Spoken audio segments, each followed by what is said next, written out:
болохоос өмнө нөгөө нэг Ромоос гарч ирж байгаа нь Кобадис гэх. Тэгсэн чинь гараа явж исэн чинь нэг хүн өнгөрөө явж ин. Тэгсэн чинь хин бэ гэсэн чинь Есүс. Тэглэр нь эзэн та хаашаа явж байна? Кобадис.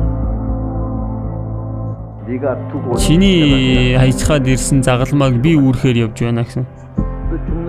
Чи үхээс айгаа явж байгаа үстэй. Бусад хүмүүс сайн мэдээ тараах нь зүгээр гэсэн. Миний төлөө үхэн ч илүү сайн.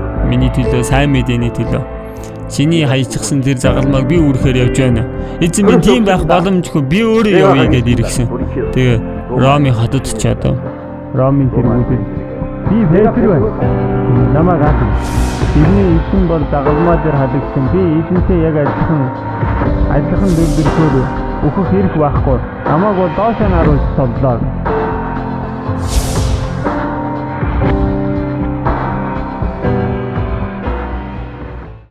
Кобадис гэдэг кинон дээрээс харах юм бол тэр одоо нөгөө яригдж ирж байгаа ярианаас харах юм бол Ром нөгөө христэгч нарыг зүгээр хайр найргүй алж байсан. Ромын Нероны үед Ромын хотод гал тавьж хайчаад Ромчууд босдог гаргаал босч ирээл. Тэгэхээр нөгөө нэг энэ галыг христэгч нар гал шатаалаа гэдэг Неро хэлс хэрэг гүтгэж гисэн байдаг. Тэр хүмүүс байж тээ тоглож байгаа хүмүүсийн мах иддэг, хүмүүсийн цус уудаг гэх нөгөө ариун зөөгийн ёслол хийхийг. Тэгээ хүний махнаас нь иддэг, цуснаас нь уудаг, аимшигтай зэрлэгүүд алах хэрэгтэй энэ хүмүүсийг. Тэгээ ямар олон үнийг алсан гэж тэр үе. За ийм асуудлууд байхад одоо Петр сайн мэдээ тараагаар очсон. Гэтэл Христ итгэгч нар баригдаж очиад өөхөх үед тэгсэн байна. Элч Петр та өөхөж болохгүй. Илүү олон хүмүүс сайн мэдээг тараах хэрэгтэй байлгүй яах вэ? Бид өхнийг орхиод явах хэрэгтэй. Тийм учраас болохоос өмнө нөгөө нэг Ромоос гарч ирж байгаа нь Кобадис.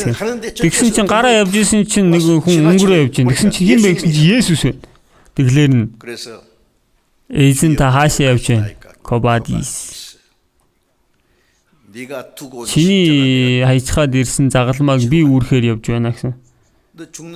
Чи үхээс айгаа явж байгаа үстэй. Бусад хүмүүс сайн мэдээ тараах нь зүгээр гэсэн. Миний төлөө үхэн ч илүү сайн. Миний төлөө сайн мэдээний төлөө. Чиний хайчихсан тэр загалмайг би үүрхээр явж байна. Эзэн минь тийм байх боломжгүй. Би өөрөө явъя гэдээ иргсэн. Тэгээ Ромын хотод ч одоо Ромын цэргүүдэд би Петр байна. Тийм ээ намайг аль гэсэн. Бидний эзэн бол загалмай дээр халагдсан. Би эзэнтэй яг адилхан дүрдэрхөөр өөхөх хэрэг байхгүй. Намайг бол доошоо наруулж цовдлоо гэдгсэн. Иохан 21-ийн доогоор харах юм бол Петр одоо чи өгшөрсөн хойс чинь бусад хүмүүс тийм ээ гарыг чинь алдлаад бүсийг чинь бүсэлнэ гэсэн. Тэгэхээр загалмай дээр үхэн гэдгийг эзэн урьдчилаад хэлсэн юм шиг байгаа. Тийм ээ ямар үглээр эзэнд алдрыг өргөхийг хэлсэн шүү дээ.